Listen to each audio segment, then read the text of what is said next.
When countries started closing their borders at the start of the pandemic, the aviation sector was one of the first to be hit. At airports all over the world, rows of idle aircraft parked side by side became a common sight. Experts say the recovery from this unprecedented event could take several years. 2020 was the worst year on record, $120 billion of losses globally. And that's about a $66 loss for every single passenger carried. I mean, completely catastrophic. We're estimating cash burn, which basically means airlines are sitting on the ground, paying for aircraft, paying for staff, and unable to generate revenue. So it's like a loss of up to $95 billion for this year. This is we're not expecting to return to sort of 2019 levels for at least 5 years. Governments around the world, including Singapore, have had to step in and offer the industry financial help to keep it afloat. But while passenger travel remains in the doldrums, the cargo segment saw huge spikes. We've gone through a lot of restructuring of the business. Very early on, we took all of the seats out of a few of our aircraft so we could operate full cargo operations. If you've received flowers in the last 12 months, possibly they've been flown in on a Scoot aircraft from Kunming and other places. We've operated thousands of aircraft purely for cargo to maintain the supply lines in the early days to ensure there was a flow of PPE and other vital equipment, and that continues. Air cargo is one of the few bright sparks in the industry and returned to pre-pandemic levels earlier this year.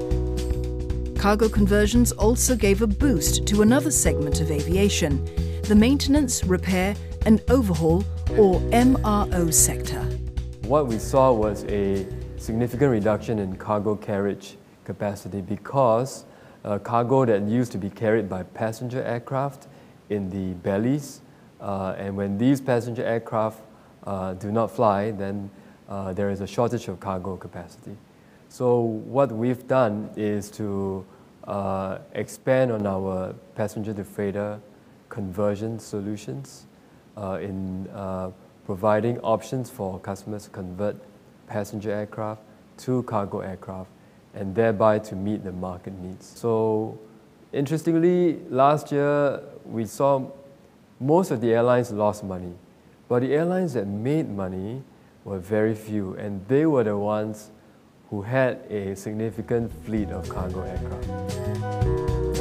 However, this was a temporary respite, and ST Engineering says the MRO sector remains very far from where it was pre-pandemic. What we've seen is a huge decrease in the volume of work. It's been extremely challenging from a business perspective on how to manage that huge drop in workload, how to manage the resources you have, and then how to look for new solutions for customers, and then how to adopt all that digital technology that's transforming the world. One thing that all the experts agree on is that the best way to get borders open again and get passengers in the air is to ensure that people get vaccinated. And that's one thing that Changi Airport Group recognized early on. What we have done is that we have opened up Singapore's largest vaccination center at Terminal 4. To date, we have 90% of the airport community, frontline community, being vaccinated.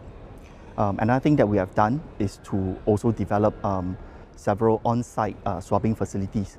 Today, we have the capability of swabbing. So we have also set up facilities to swab up to 10,000 passengers a day. So on top of that, we are also developing trials to test for COVID using breath analyzers. And this will enable us to test for the virus in a much faster time than the usual PCR test.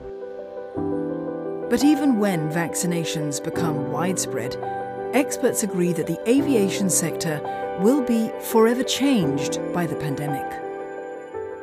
The way passengers travel will definitely differ.